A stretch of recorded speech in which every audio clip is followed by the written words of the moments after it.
Messieurs, dames, Spider-Man Brand New Day est sorti il y a une semaine, un petit peu plus d'une semaine et un jour très précise.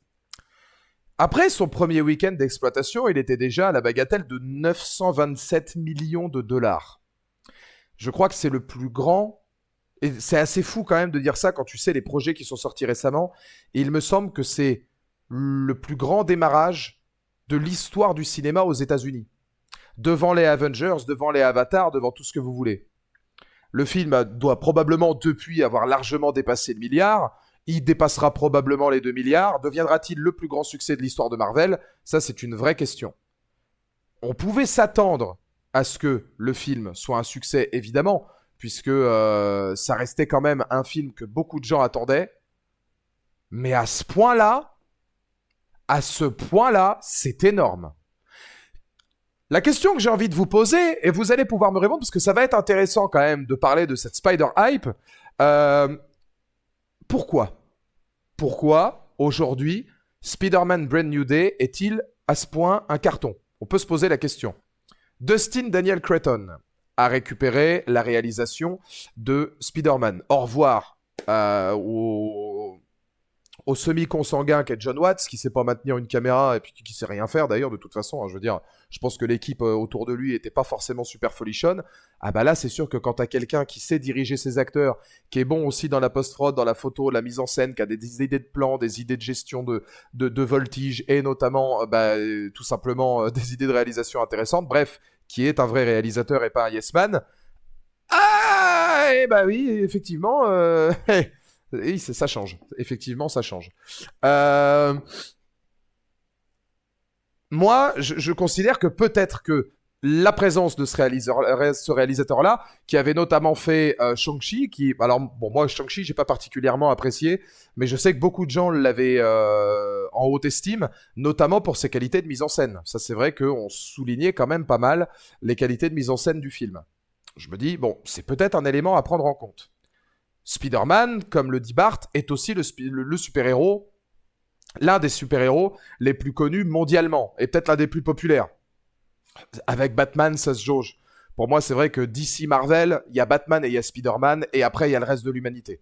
Il n'y a pas, pour moi, de super-héros qui ont tout confondu, hein, je veux dire, dans les jeux vidéo, dans le domaine des comics, dans le domaine du cinéma, des dessins animés, etc. Tu penses à une série animée culte dans l'univers des super-héros, tu vas penser à Batman, la série animée. Tu vas penser à la série animée des années 90 de Spider-Man. Tu penses à des jeux cultes, la trilogie des Batman Arkham. Ensuite, tu vas penser aux jeux Spider-Man. Depuis les jeux PS1 d'ailleurs, qui étaient quand même vachement révolutionnaires. Tu penses à un univers, parce que ça, il faut le dire aussi. Là, par exemple, je demande dans le chat, aujourd'hui, grâce au cinéma notamment, à part pour les lecteurs de comics, on va être capable de citer 2 ou 3 antagonistes de l'univers des Gardiens de la Galaxie. On va être capable de le faire aussi avec Iron Man, avec d'autres personnages. Mais je pense très sincèrement que vous dites dans le chat, donnez-moi des méchants de l'univers Spider-Man, chaque personne peut m'en citer 15. Batman, chaque personne peut m'en citer 15. Batman et Spider-Man, pour moi, ce sont les 2 seuls super-héros qui n'ont même pas besoin de Marvel ou DC pour exister. Ils s'en foutent. Alors tant mieux, des fois ça fait comme avec le Punisher ou Daredevil ou La Torche ou Black Cat ou ah bah Black Cat est issu de l'univers de Spider-Man, mais des crossovers où les mecs s'apprécient et puis ça donne de vraies symbioses. Mais ils ont pas besoin. Batman n'a pas besoin de la Justice League, il a déjà assez à faire à Gotham. Donc c'est vrai que ça peut se considérer. Comment ça va mon Haro? Et merci mon Christopher pour le Prime. Mais pour le resub, pardon. 39e mois d'abonnement. Merci mon Christopher. Donc voilà, il y a beaucoup de choses à dire. N'empêche que c'est un raz-de-marée. Et là, moi, ce qui m'étonne, c'est que ce soit un raz-de-marée plus fort que celui des Avengers. Quand même. Quand même. Quand même. Présence de Mark Ruffalo, présence de John Berntal, le côté street level aussi, mais avec le Punisher, pouvait intriguer les gens. La présence de Hulk pouvait intriguer les gens. Les petites surprises liées justement à ce qui peut se passer avant, pendant ou après Avengers, Doomsday, etc., peuvent aussi surprendre. La question est, mérite-t-il le carton proposé? Globalement, le film est encore imparfait. J'ai besoin de le revoir une deuxième fois pour me faire encore plus à l'idée, le film est imparfait. Il y a des petites choses qui me dérangent, mais par contre, il est beaucoup mieux, beaucoup mieux que tous les anciens réalisés par John Watts. Je ne vais pas faire partie de la culture de l'instant à vous dire « Ah, je vais vous proposer un classement de tous les films Spider-Man », parce que déjà, 1, on s'en branle, 2, on n'a pas encore le recul, 3, ça ne sert à rien de comparer les films avec Andrew Garfield avec ceux avec Tobey ou ceux avec Tom Holland. On n'est pas du tout dans le même contexte, on n'est pas du tout dans le même univers, on n'est pas dans la même période cinématographique. Ça n'a aucun intérêt. Par contre, le comparer avec ceux de John Watts, oui, parce que, et c'est le premier point positif, quand tu as un vrai réalisateur, ça fait la différence. Ça fait la différence. Le film est donc assez simple, hein, effectivement, dans sa narration de base. Tom Holland, donc Peter Parker, est cette fois la véritable araignée du quartier, qui a ses ennemis. On voit notamment des caméos de Tombstone, on retrouve le Scorpion, voilà. On a un côté beaucoup plus street level avec la présence du Punisher. Ça fait plusieurs années maintenant qu'il a été complètement oublié en tant que Peter Parker égale Spider-Man, donc il va y avoir plusieurs, évidemment...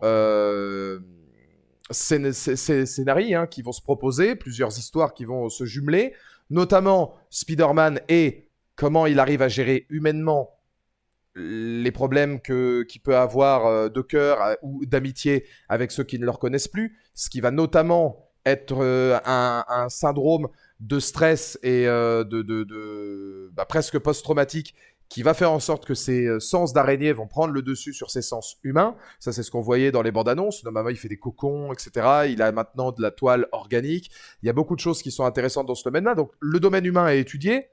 Le côté street level est beaucoup étudié aussi, notamment par plusieurs personnages qui naviguent autour de lui, que ce soit le Punisher ou le personnage de Sadie Sink. On en parlera dans la partie spoiler. Pour l'instant, j'en parle pas. Et... effectivement, il y a un personnage capable de mettre le chaos à New York, et c'est ce que va essayer d'empêcher Spider-Man, aidé par certains acolytes. Pour vous proposer un avis rapide sur la situation, puisque je ne veux pas spoiler pour l'instant, et que, notamment le rôle de Sadie Sink, tu ne peux pas parler du rôle si tu ne spoiles pas, mais pour l'instant, je ne le dirai pas. Pour ceux qui potentiellement n'ont pas encore vu le film, ou qui veulent écouter cette critique sans se faire spoil. Le point de vue, évidemment, le plus intéressant dans le film, c'est sa réalisation. Moi, ce qui m'a le plus marqué d'emblée, c'est la photographie. Avant même la réal, hein. Avant même la qualité de réalisation de Dustin Daniel Cretton, notamment sur les scènes de voltige, sur quelques idées de mise en scène pure, de séquences de combat, de chorégraphie de combat, où là, il y a quand même une véritable chorégraphie qui se propose, où tu sens que chaque plan est étudié et qu'on n'a pas ce côté très brouillon de mal distinguer ce qu'il y a à l'écran ou au niveau du montage, un montage trop assuré, trop rapide. Là, on sent qu'il y a une science de la mise en scène au niveau des chorégraphies du combat qui est quand même assez intéressante, ou en tout cas qui, même si parfois elle peut être assez inégale, parce que je pense que c'est un film qui manque peut-être quand même d'une fin plus grandiose et d'un vrai beau combat de fin. Là, on est plus dans quelque chose de psychologique. On y reviendra avec ses qualités et ses défauts. Il y a une qualité de mise en scène qui est indéniable.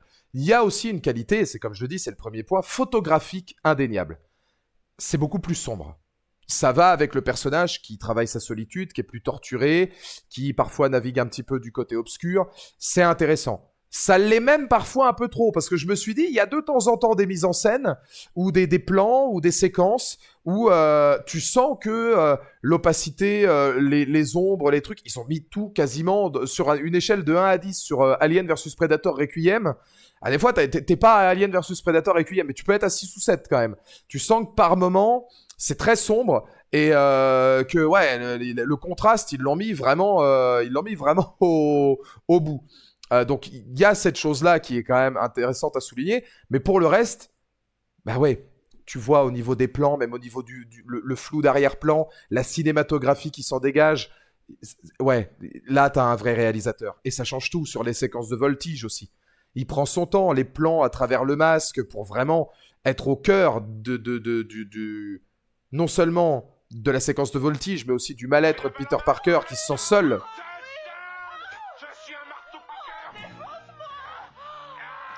Où est-ce que vous avez décoté ça? Nom de Dieu, Christian. Je m'en lasserai jamais de ce truc. Je m'en lasserai jamais de cette alerte. C'est extraordinaire. C'est extraordinaire. Merci mon Blue Eyes pour le resub. 73e mois d'abonnement. 73 consécutifs. Merci mon Blue Eyes. Comment ça va mon Blue Eyes? Donc ça, oui, c'est l'un des points que tout le monde va vous citer. La réal. Il y a des plans moi que je rapproche, alors j'ai trouvé de côté, on va dire peinture, comics en mouvement. J'ai revu 300 de Zack Snyder récemment, je trouve que visuellement, même si on sent que Zack Snyder, il abuse de ce qu'il aime faire, c'est extraordinaire. Juste d'un point de vue visuel, ce qu'il a réussi à créer sur 300. J'ai revu aussi Batman v Superman, les Justice League, etc., Man of Steel. Il y a une peinture, une fresque en mouvement où chaque plan est étudié non seulement pour que visuellement ce soit splendide, que parfois tu peux retrouver dans Spider-Man, mais c'est aussi des plans qui veulent dire quelque chose, notamment sur la psychologie du personnage, sur sa personnalité, sur ce qu'il ressent. C'est-à-dire que tu vois, la solitude de Spider-Man, elle est souvent utilisée à travers certains plans où on utilise des ralentis, où on va vraiment jouer sur de la profondeur de champ, où on va jouer sur de la photographie, où il y a toujours quelque chose à voir à l'intérieur de certains plans. Ça, c'est très fort. Ça, c'est très fort. Et je trouve qu'il y a un côté, par moment, un peu Zack Snyder. Pas forcément parce qu'il veut faire du Zack Snyder, mais parce qu'il y a ce côté fresque en mouvement, peinture en mouvement, ou en tout cas comics en mouvement, que j'ai vraiment apprécié. Comme dit Léo, ça, Tom Holland l'avait précisé, dans la chorégraphie des combats, ils ont essayé de récupérer pas mal de choses qui venaient des jeux Insomniac, qu'on fera tout à l'heure. Donc tu retrouves dans les chorégraphies, dans les finishing moves de Spider-Man, pas mal de petites chorés qui sont justement celles qui avaient été inspirées par les jeux Spider-Man et Spider-Man 2 issus d'Insomniac. C'est intéressant aussi parce que ça reste street level. Et c'est ce qui m'a aussi beaucoup plu en fait, c'est que là, on est dans une situation où globalement, on reste à l'échelle new-yorkaise. Il y a plein de petits détails, des affiches avec Wilson Fisk, des méchants de l'univers de Spider-Man qui reviennent pour des caméos, le côté très solitaire de Spider-Man qui se pose beaucoup de questions humaines aussi, effectivement, sur sa propre condition, sur ce qu'il ressent par rapport aux autres, sur la tristesse qui en émane, sur comment lui gère ce côté araignée sympa du quartier, sur pas mal de choses qu'on essaie d'inclure sur, par exemple, le personnage du Punisher, et je vais en parler tout de suite, puisque Bart posait en plus une question dessus, qui est liée aussi au personnage du Punisher. C'est une des grandes forces du métrage. Alors, certaines personnes vont vous dire, et ils ont tort, le Punisher de Spider-Man, il est loupé. Il est pas violent, il est pas ceci, il est cela, il est trop... Ces gens ont tort. Ces gens ont tort. Pourquoi ils ont tort ? Parce que le Punisher, quand on regarde bien, il n'a pas oublié d'être humain. Le Punisher des comics n'est pas forcément celui du film, ou de la série télé Marvel Netflix d'ailleurs.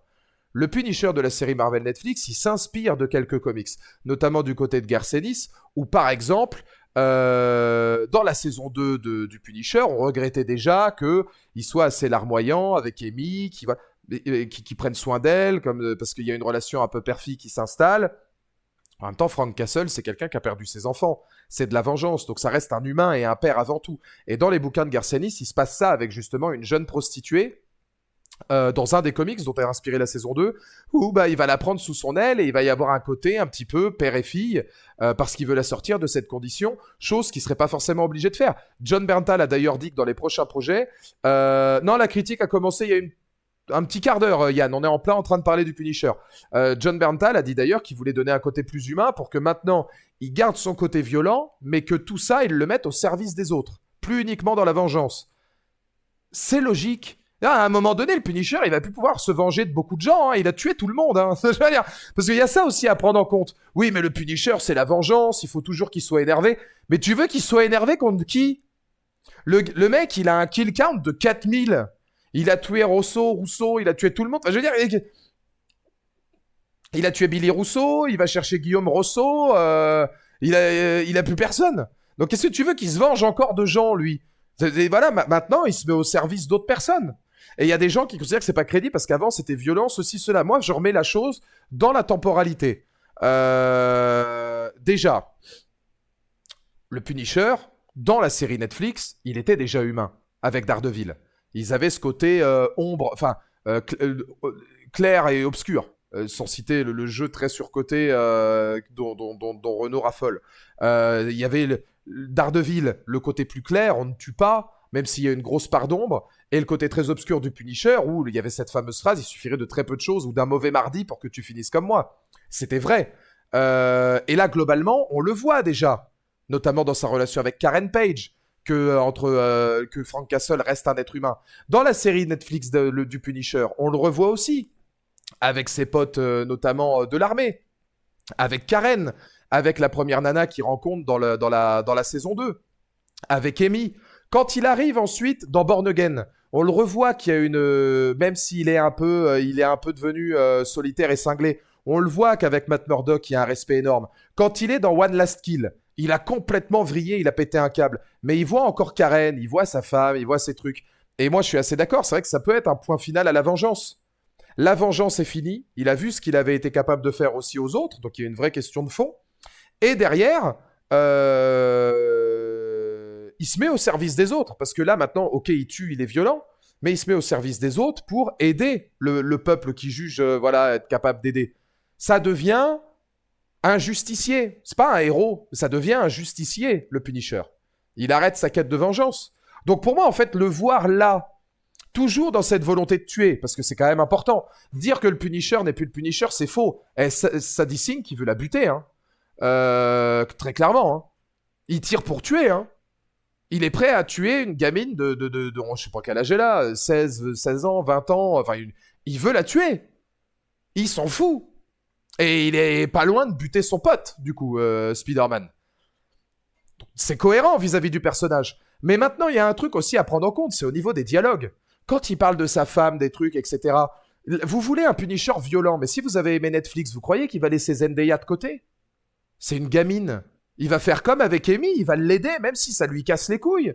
Mais c'est l'entité du personnage Netflix. C'est le Punisher Netflix / MCU. Si vous aimez pas ce que vous avez vu là, bah c'est que vous aimez pas déjà de base les projets sur Netflix. Ou alors c'est juste que, bah oui, il grogne, il tue tout le monde, il est ultra violent, et là on est dans MCU, il peut un peu moins l'être. Mais la volonté, elle est la même. Juste, ils ont pris le personnage, ils l'ont mis dans quelque chose de plus tout public. Mais la volonté, l'essence du personnage est exactement la même. C'est le savoir-faire qui est différent. Mais on va pas se priver d'une relation entre Spidey et du Punisher uniquement parce que, voilà, il faut faire du gore pour du gore. Surtout que ça marche très bien. Il y a la relation grand frère, petit frère, avec des plans qui sont carrément issus du comics, notamment quand il l'amène à l'hôpital. D'ailleurs, soit dit en passant, merci probablement au studio. Ça doit pas venir du réal. Hein. Faut savoir que quand vous faites un film, de temps en temps, la prod supprime des scènes parce que il faut que le film fasse une certaine durée pour que ça fasse plus d'entrées. Parce qu'effectivement, si un film dure 3 heures, vous allez moins le mettre tous les jours. Par contre, si un film dure 2h15, bah, vous pouvez peut-être gratter une séance de plus. Merci d'avoir viré Rosario Dawson du film. L'autre, elle vient, elle se fait chier à tourner des scènes, elle est même pas dedans. Ça me met la même galère que quand Jeff Goldblum, il était dans Thor Love and Thunder et qu'on l'a même pas vu. Parce que Thor Love and Thunder, je suis sûr que si un jour il y a une version longue qui sort, la vraie vision du réal, tout le monde va dire que c'est bien. Alors que moi, je considère déjà que c'est bien et que tout le monde chie sur le film. Mais évidemment, ils ont supprimé pour 40 minutes, je crois. Ils voulaient faire un film super long.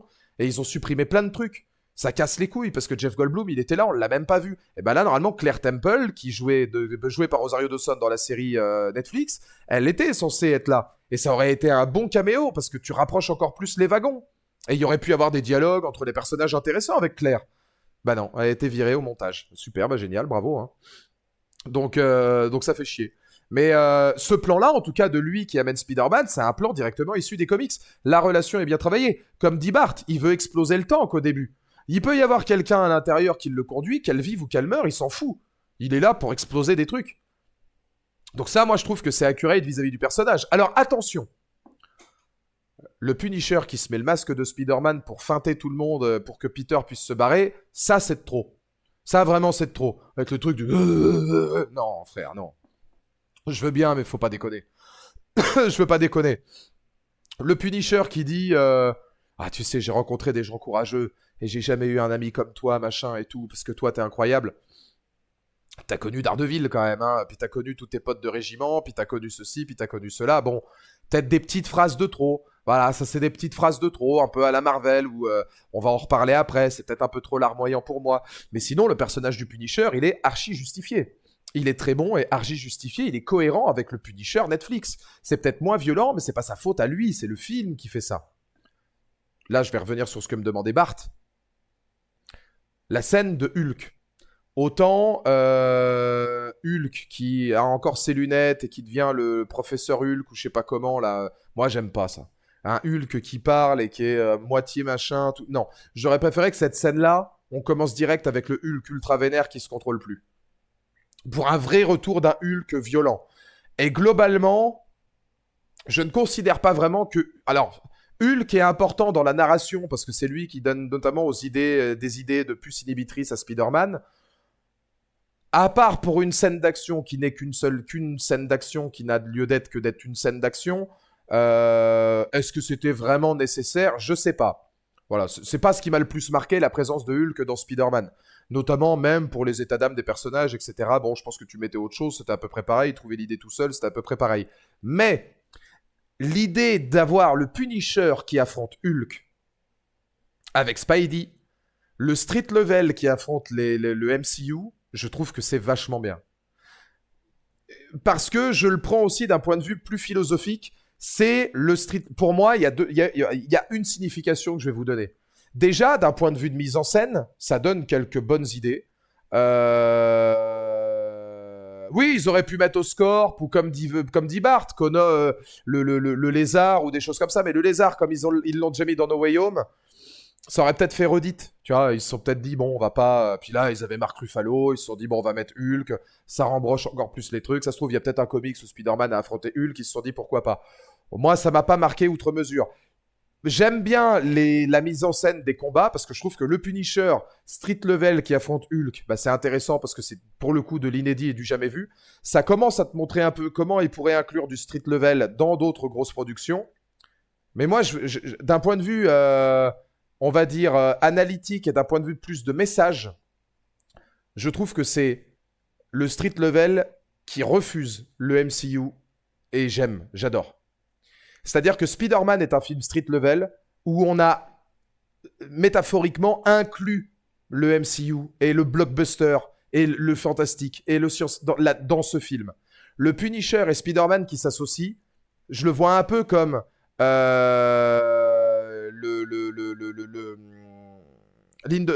T-Rex et le Raptor contre l'Indominus Rex. C'est le vieux cinéma contre le nouveau cinéma popcorn blockbuster, c'est la critique de blockbuster. Moi, je vois un peu ça de la même manière. C'est-à-dire, on a des personnages street level, on est au niveau street level, c'est le street level, c'est l'univers Netflix, c'est l'univers Marvel, c'est toutes ces choses-là qui s'associent pour éviter que justement le grand MCU vienne prendre trop de place dans l'œuvre. Et moi, ça, j'ai grave kiffé. C'est pour ça que j'ai grave kiffé le générique de fin aussi, où il n'y a que des plans de New York. Très simple. Très simple. On est dans un niveau new-yorkais. On est dans les jeux Insomniac. On est dans l'araignée sympa du quartier. Moi, ça, j'aime bien. Ça, j'aime bien. Et donc, c'est pour ça que j'ai trouvé ces deux confrontations intéressantes. Après, Hulk n'est pas forcément pertinent outre mesure. La présence du Scorpion est vachement décevante. Là, on va commencer à aller un petit peu dans les choses qui ne vont pas. La présence du Scorpion est hyper décevante. Là, tu te dis, putain, mais prendre Michael Mando, le retour du personnage, dans des bonnes scènes en plus. La séquence où ils se battent de nuit, la photo est sublime, etc. Puis tu vois que la choré des combats, encore une fois, est bonne. Trop vite expédiée. C'est intéressant parce que tu montres l'agacement de Spider-Man et puis son côté arachnéen qui prend le dessus. Là, c'est pareil. Malheureusement, on est dans le MCU. Donc, ils peuvent pas aller trop loin. Mais il y aurait eu un côté un peu plus horrifique. Man Spider, etc. Tu vois, un truc encore plus sombre. Là, ça aurait été bien. Un mec comme Spider-Man qui termine par tuer Ned. Ou tuer un personnage qu'il connaissait d'avant, par exemple. Sous son emprise arachnéenne. Ah là, t'as un autre level. Mais t'es dans quelque chose de très, très sombre. T'es quelque chose de très sombre. Là où le côté sombre, c'est le Punisher qui le donne. Le Punisher, c'est la face d'ombre, en fait. C'est quelqu'un qui a tout perdu. C'est ça, la philosophie du truc. Pourquoi mettre le Punisher là? Spider-Man, il fait beaucoup de choses problématiques. Il est à deux doigts du côté obscur. Et il est responsable de beaucoup de choses qui, malheureusement, sont néfastes pour la société. Le Punisher représente cette part d'ombre. C'est le mec qui a tout perdu, qui n'a plus de vie, qui est reclus, qui n'a plus que sa haine et son envie de mettre sa vengeance au service des gens. Et qui n'a plus rien, à part peut-être son respect pour certains et son amitié avec Spider-Man. Donc, quelque part, Spider-Man, c'est sa soupape pour ne pas sombrer, Et le Punisher peut donner des conseils pour justement que Spider-Man ne devienne pas cet homme seul, reclus. Pour que tout ce que le Punisher a vécu, Spider-Man n'est pas allé vivre. C'est là que le duo est brillant. La main n'aura pas eu un grand intérêt. Oui, bah voilà, le scorpion, la main, c'est des choses qui sont pas forcément soignées. On manque, je trouve, d'une vraie conclusion. Il n'y a pas une scène... Alors, c'est un film que j'ai trouvé long. Pour moi, il y a beaucoup de longueur à partir du moment où on comprend le twist de qui est le vrai antagoniste. À partir de ce moment-là, je trouve le film quand même très long. Donc on aurait pu retirer 20 ou 30 minutes de film ou mettre autre chose à la place, je pense. Et ces longueurs-là, ça se ressent puisque le final, pour moi, il n'y a pas quelque chose qui est au niveau, même si c'est que du street level, d'une vraie confrontation. La confrontation avec Hulk, pour moi, fait presque plus scène finale. Un peu comme un Alien. T'as un peu l'impression que le film doit s'arrêter là et puis que finalement, ils te mettent une dernière séquence pour te dire, regarde, il y a une autre fin.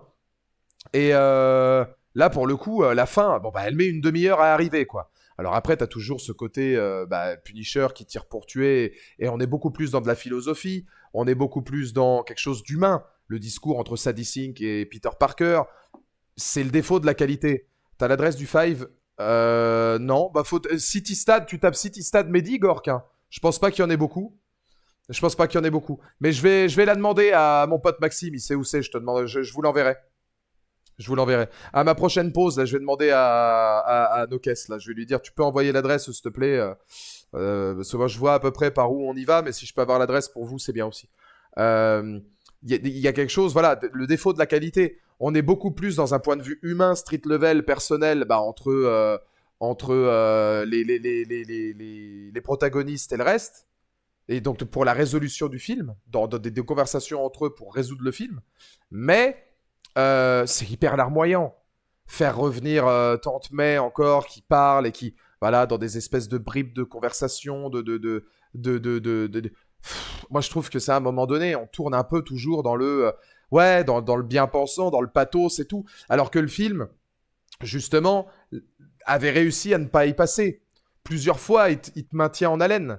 Quand on pense qu'en fait, MJ se souvient et qu'en fait, elle est simplement manipulée, c'est prenant et c'est un contre-pied pour le spectateur. Quand on voit qu'au final, elle dit non à Peter Parker et il n'y a pas cette remise, ni avec Ned d'ailleurs, il n'y a pas cette amitié ou cet amour qui va revenir. On peut clore quelque chose, tu vois. Moi, ça, je trouve que c'est intéressant de pas revenir encore et toujours dans des arcs qui vont nous prendre 40 000 ans. Où est-ce que vous avez décoté ça? Mais derrière, oui, il y a quand même toujours un petit peu de pathos et il y a toujours des choses comme ça. Merci mon Renaud pour le resub. Comment ça va mon Renaud? Le Big Air là, avec son gros sexe, sa bite velue. Comment ça va mon Renaud? Les mecs qui sont là en mode critique de film et d'un coup ça parle de bateau géante. Comment il va mon Renaud? T'es à Valo avec... t'es sur Valo avec grand frère là mon Renaud? Comment il va le zinc? Est-ce que t'es en mode Doubi mon Renaud? Renaud c'est vraiment une chienne. Hier on l'a mis sur enceinte. Renaud je vais te dire, pour moi t'es le P-word. Hein. T'es vraiment un chien de talus. Hein. Hier, on l'a mis en enceinte sur la plage, j'écrivais des trucs de ouf, on voulait juste qu'il le lise à voix haute. Lui, il en a rien à foutre, il est sur enceinte. Nous, on voulait faire marrer les gens autour, tu vois. Non, moi je lis pas ça, machin. Et genre comme s'il était guindé, distingué, il buvait en levant le petit doigt. Je vais te sucer le doigt levé, moi, tu vas voir, Renaud. S'il me raconte celui-là, là. Voilà, du coup, on était à la plage, on n'a même pas pu participer à une BR communicative. Voilà, on voulait faire BR de groupe, et tu nous as déçus, Renaud. Tu nous as énormément déçus, Renaud. Je bois mais j'ai pas soif, c'est juste parce que ça me permet de pas t'insulter, hein, mais attention. Nous on voulait du lourd et tu nous as vraiment proposé quelque chose de râle et pas crête. Voilà. Voilà. Je suis à plus de 10 moi. T'es à plus de 10 bières par jour. T'es à plus de 10 bières par jour, mais tant que Floki il envoie pas les 200 subs, attention. Hein. Il fait quoi d'ailleurs Floki là? Il est toujours à 600 là, qu'est-ce qui se passe là? Retrouve-le là, ce chien de talus là. Ils ont changé la fin devait beaucoup plus diviser, il y avait des rumeurs comme quoi Spidey devait mourir, et à la fin on devait avoir le symbiote, le ressusciter, ils vont garder ça pour Secret Wars. Bah ça j'aurais bien aimé. Ça j'aurais vraiment bien aimé. J'aurais trouvé ça vachement marquant, moi, que le Punisher tue Spider-Man. Mais de la même manière que j'aurais aimé que Spider-Man devienne Man Spider ou qu'on aille plus loin. Mais on reste dans un film MCU, faut pas non plus attendre un truc. Mais ça reste supérieur. Je trouve que la bande son est très bonne. La bande-son est très bonne. Et quand t'entends les morceaux utilisés, pareil, beaucoup plus... Alors, la bande originale de Giacchino est toujours quasi invisible, malheureusement. Mais au niveau de la bande-son, les morceaux utilisés sont très bons, notamment pour travailler et étudier les personnages.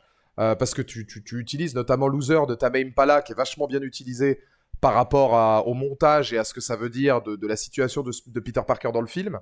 Donc c'est pas mal. Pour le 5, on ne pourra pas tous rentrer dans la voiture, il y aura moyen que tu... Oui, parce que de toute façon, le City, il est à Mehdi.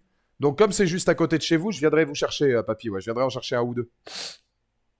Après, c'est vrai que vous pouvez y aller à pied parce qu'il est pas loin, mais bon, vous cassez pas la tête, je viendrai vous chercher. Donc voilà, c'est des choses qui me paraissent intéressantes. Il y a aussi pas mal d'incohérences. Il y en a une, moi notamment, qui m'a frappé. Il se trouve que l'antagoniste principal, dont je dirais rien pour éviter les spoilers, est capable de rentrer dans l'esprit des gens. Et à un moment donné, elle rentre dans l'esprit d'un SDF, je crois. Et en gros, le SDF lui parle, il va sur la route, et t'as Spider-Man devant lui. Et en gros, le mec lui parle, et là, il se fait percuter, il se fait renverser par un taxi. Mais genre vraiment impossible que le mec ait survécu à un truc comme ça, parce qu'il s'envoie à 15 km. Et Spider-Man, il en a rien à branler. Il est devant, et à aucun moment, il essaye de faire en sorte de tirer le mec vers lui en ayant un Spider-Sense de la voiture qui arrive, ou à aucun moment, il va voir comment le mec y va, sachant qu'il était manipulé, mais que ça reste un citoyen lambda qui mérite d'être sauvé. Et je me dis, c'est bizarre. Putain, ce SDF, on le revoit durant le générique de fin. Ouais, mais moi, l'idée, c'est de me dire, quand bien même il a survécu ou pas, je trouve ça vachement incohérent que Spider-Man, il fasse rien. Tu vois? Oui, bah, tu vas pas vérifier s'il va bien, tu le tires pas d'abord pour pas qu'il se prenne la voiture. Là, on a l'impression qu'il est là en mode, bon bah, ok, bah, il en parle même pas. Après, il parle à l'autre personnage qui se fait manipuler par le cerveau ensuite, et à un autre, et il n'y a pas de chute à ça. Je lui dis, c'est un peu bizarre ça quand même, non? C'est un peu particulier, hein. Donc ouais, ça fait partie pour moi des petites incohérences, voilà, comme le Punisher à la fenêtre avec le masque de Spider-Man ou des choses comme ça. Bon, oui, ça c'est des choses qui me plaisent un peu moins, mais des personnages comme le Scorpion pas assez développés, des longueurs, mais globalement, ça reste quand même largement au-dessus de ce qu'on voit. Personnage de Sadie Sink, sans vous dire qui c'est une très bonne introduction.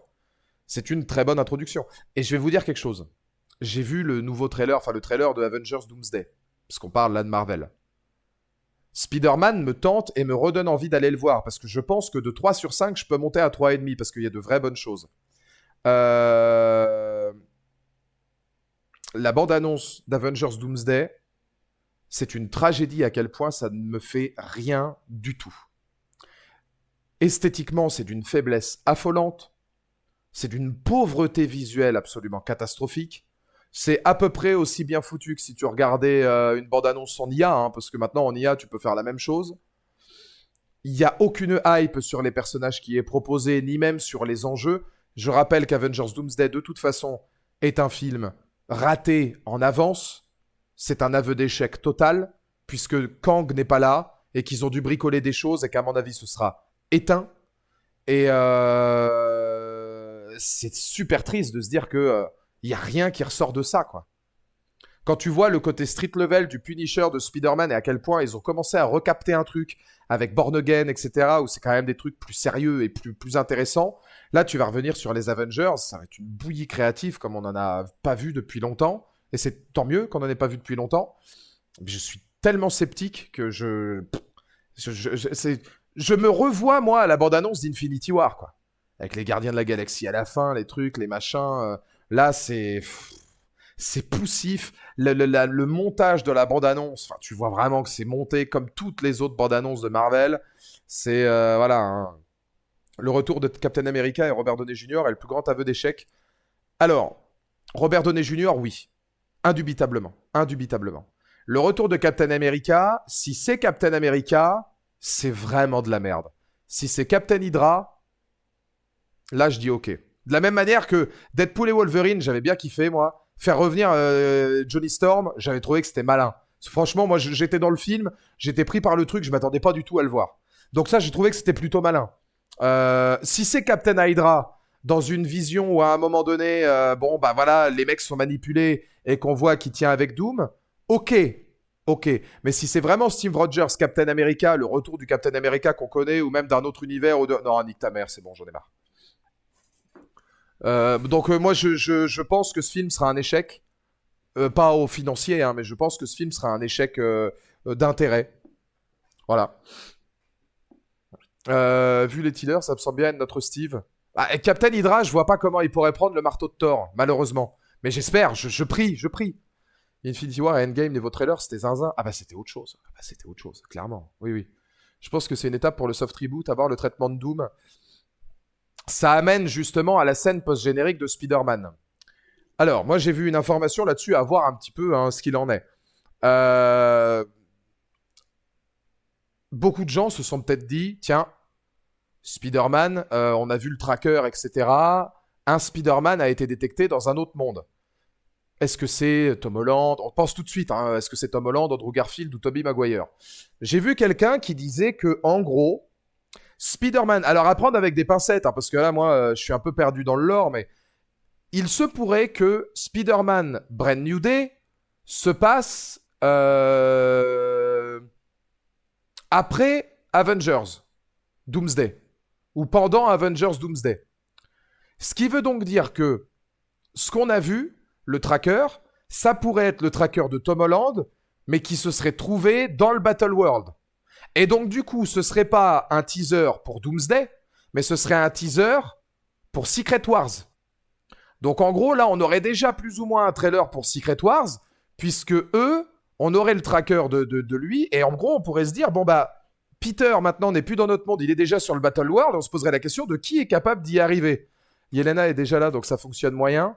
À voir. À voir, parce que si Yelena peut-être arrivera là-bas en même temps que lui, ou si elle va vivre Doomsday, et puis peut-être qu'à la fin de Doomsday, bah, on aura une vision où Yelena, elle est encore à New York, parce que peut-être que Doomsday, bah, il va y avoir des choses qui impliquent des personnages, mais pas Yelena, on sait pas comment ça va être fait.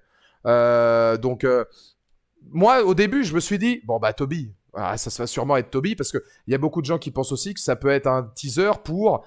A priori, Tobey Maguire serait dans la scène post-générique de Doomsday, avec Wolverine. Encore une fois, avec les on-dit, vous savez, et Marvel, ça fait vivre de rumeurs, au moins ça fait débattre, c'est intéressant. Vu la qualité des films MCU en ce moment, c'est peut-être la seule chose intéressante, les débats entre nous. Donc le tracker, on peut peut-être détecter Tobey pour Doomsday, ou alors ce serait Tom Holland pour Secret Wars. Ouais, c'est vraiment Marvel RPK, ouais. Mais là, au moins, je vous dis pas, c'est des spéculations et des bruits de couloir. C'est pas en mode RPK où c'est ça, puis au final, tu te rends compte qu'il y a rien. Mais c'est un peu l'idée, ouais. Mais en gros, voilà, ce serait peut-être...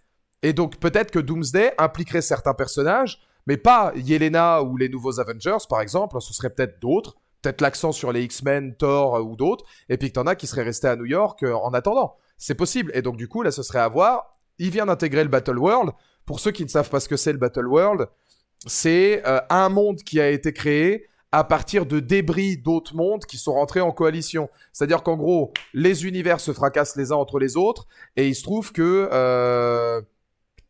quand les univers se brisent, il y a des fragments d'univers qui se remettent les uns dans les autres, et ça forme une espèce de monde entier, et ça forme un Battle World.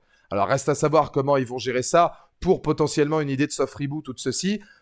Je vais redire la même chose, parce que là, j'ai mal à la tronche déjà, rien de tout ce qu'on vient de se dire là. Il y a des choses qui sont faites pour rester dans des planches de comics. Point. Point. One Piece est fait pour rester un animé. Point. Ça sert à rien, les live action. Les Battle World, les multivers, les trucs, les machins sont faits pour rester dans des comics ou à la limite dans des jeux vidéo ou autres, ou dans des dessins animés où tu peux te permettre beaucoup de choses et c'est plus cohérent. Là, à part perdre le spectateur dans des choses où les mecs ils vont se dire, parce qu'en plus t'en as qui vont devoir regarder des séries, des Loki, des trucs, des machins pour comprendre. Moi, je pense toujours à mon daron. Mon daron, qui était à un moment donné un fan des comics, lui expliquer le principe du Battle World, des trucs, des machins, sachant qu'il regarde pas forcément parce qu'il a pas l'opportunité, les séries, les trucs. Il va arriver là-dedans, il va se dire, mais what, qu'est-ce que c'est que ça? Pourquoi il y a... Parce qu'en fait, dans les films, il parle aux amateurs de comics. Et ils partent du principe qu'en fait, en nous expliquant vite tef, ça va aller. Mais le mec qui a pas vu Doctor Strange ou 2 ou Loki ou ceci ou cela, mais il est du père de ouf. Et c'est pour ça que je suis entièrement d'accord avec Léo, que ce sera plus ou moins le mot de la fin de la critique, faites du cinéma. Là, au moins, on a une œuvre qui essaye d'être une œuvre de cinéma, avec des vrais plans de cinéma, et du street level cinéma. Le Battle World, j'en ai strictement rien à branler. J'en ai strictement rien à foutre. Et si un jour ça m'intéresse, j'y voir les comics. Comme Civil War. On a vu, hein. Ah, quand vous voulez adapter des trucs de comics qui sont incroyables, on a vu, hein. Civil War, peut-être l'arc de comics l'un des meilleurs de tous les temps. On a vu ce que ça a donné. 12 pauvres Pékins qui se tapent dessus sur un aéroport. Fallait se faire enculer à un moment donné, hein. Alors si c'est pour faire ça, restez simple. Les gars, la bande-annonce de Doomsday, vous avez eu la gueule de Mystique? Mais là, les gens, ils vont vous dire, oui, mais si c'est Comics Accurate, elle a un déguisement comme ça dans le comics 867, épisode 5, passe 8, bulle 2. Frère, j'en ai rien à foutre. T'as vu la Mystique qu'il y avait dans les X-Men? Non, mais la Mystique de Bryan Singer, elle était incroyable. Bah là, tu la ramènes et ça n'a aucun sens. Tu regardes le truc, mais oui, mais non, mais tu sais, en même temps, on adapte un comics, alors du coup, c'est bon, maintenant, tu sais, elle a le truc du comics. J'en ai rien à branler, frère, j'en ai rien à foutre.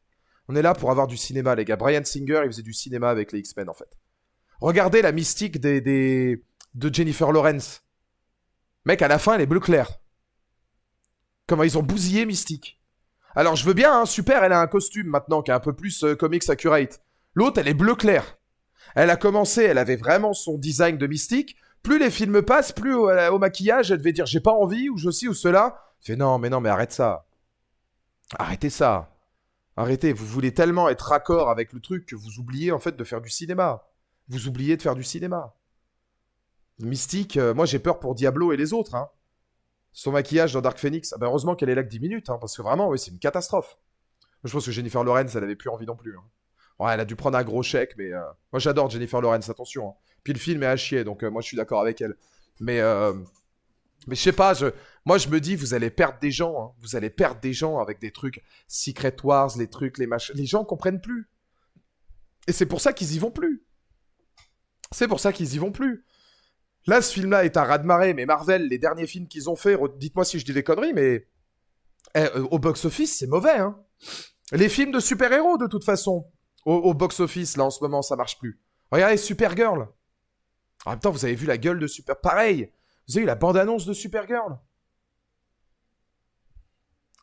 Après, en vrai, moi, un truc qui me plaît, c'est de me dire, DC, repris par James Gunn, j'ai toujours considéré que c'était pas une bonne idée. Parce que quand il va faire des films, lui, bah, il va remettre beaucoup trop des gardiens, et on l'a vu, et ça fonctionne pas. Exemple Suicide Squad, exemple Superman, machin, où il n'y a pas d'âme. Alors moi, ce qui est bien avec James Gunn, c'est qu'il nous fait pas perdre notre temps. Dès le deuxième projet, c'est fini. Donc c'est cool. Dès le deuxième projet, on sait que ça va être de la merde. Donc à la limite, tu vois, on est là, c'est pas comme Zack Snyder où on est déçu parce que on avait quand même 4 ou 5 de bien. Et alors là, ce sera le mot de la fin, les gars. Ce sera le mot de la fin. N'en déplaise aux fans des comics. Et je vous respecte, vous avez le droit. Man of Steel, Batman v Superman, Justice League, et même le Suicide Squad de David Ayer, s'il avait été fait avec la Ayer Cut, bousille et foudroie et bousillera tout ce que James Gunn va vous proposer, les gars. Tout. Parce qu'en fait, vous allez avoir personne qui a le niveau de Zack Snyder dans ce que Zack Snyder voulait proposer. Voilà, terminé. C'est terminé. Peut-être Clayface sera bien. Il va y avoir de temps en temps. Comme James Gunn, il va prendre des réals, etc., un peu chevronnés de temps en temps, t'auras des produits intimistes. Parce que Clayface, ils peuvent se faire plaisir. Clayface, ils vont se faire plaisir. C'est un truc, si ça marche pas, c'est pas grave. C'est pas un gros personnage. Donc là, tu vas arriver dans presque un film un peu intimiste. Clayface, ça peut marcher. Mais Superman, Supergirl, les prochains Batman, Bold and Brave, ou je sais pas trop quoi, les trucs là, ce sera de la merde. Comme Superman, c'était nul, et comme Supergirl, c'est nul. Parce qu'ils veulent tellement comics accurate le truc qu'ils en oublient de faire du cinéma. Et tu n'as plus une once de cinéma là-dedans. Alors que James Gunn, c'est un Montréal, il n'avait pas oublié de faire du ciné dans Les Gardiens. Tant qu'on a The Batman 2... Ah non, mais alors là, je prie pour que jamais The Batman rentre dans cet univers. Laissez-moi Robert Pattinson en dehors de ça, par pitié. Laissez Matt Reeves en dehors du DC de James Gunn, là. Non. Jamais de la vie. Jamais de la vie. Un petit truc, très envie de devenir Spider-Man pour aller voir Yelena dans son bureau. Ah ouais, non, mais tu m'étonnes. Ah, mais non, mais Florence Pugh, par contre, elle se bonifie avec le temps, c'est extraordinaire. Ah ouais, non, non, mais j'adore cet acte. Ah, à côté tellement. Je m'en foutiste en plus, j'adore. Franchement, j'adore. Et on est 69 dans le chat, j'adore aussi. Putain, ça me plaît. Mais je vous dis, moi, je ne considère absolument pas qu'il y a un avenir pour DC. J'ai quand même de très sérieux doutes sur Doomsday et Secret Wars et je me demande un peu ce que ça va donner. Pour moi, le film qui a le mieux exploité le multivers pour l'instant, ça reste Deadpool et Wolverine, parce qu'en fait, il était fait presque sans prétention et de manière très second degré. Et j'avais plutôt bien apprécié la performance, en particulier mettre Deadpool dans l'univers du MCU. Ton avis rapide sur Brand New Day? Ah bah ça fait plus d'une heure, The Walking Dead, je parle que de ça. C'est imparfait, mais c'est beaucoup mieux que les précédents. Il y a de très bonnes choses et c'est une tentative de faire du cinéma street level et j'aime ça. C'est même une tentative de faire du cinéma tout court. Alors que on est très loin du MCU qui nous propose une bouillie visuelle. C'est encore imparfait, il y a beaucoup de longueur, trop de bien-pensance et trop de côté un peu larmoyant, etc. Quelques incohérences au niveau des personnages, mais c'est vrai que j'ai quand même pas boudé mon plaisir. Ça, c'est une évidence. Alors, il faut que je me tienne au courant quand même du planning parce que c'est à 16h qu'on fait la watch party Star Wars. Donc ça va en fait. Là, je me dis, on va avoir le temps de faire Spider-Man 2. Bon, j'ai encore un peu de retard, mais si on joue pas 1h30, qu'on joue qu'1 heure, c'est pas gênant. Et du coup, la JG? Ah oui, très bonne introduction du personnage pour pas spoiler Bart. Très bonne introduction du perso. Point de vue là aussi, street level un petit peu différent. En plus, un côté très expérience, presque voilà, de l'être humain sur elle, etc., sur ses pouvoirs, enfin des trucs qui sont très glauques par rapport aux expériences sur des gens qui sont quand même jeunes. Sadie Sink, très bonne comédienne, hein, on l'a toujours dit dans Stranger Things, c'était peut-être une des comédiennes les plus confirmées. C'est quand même autre chose que Millie Bobby Brown.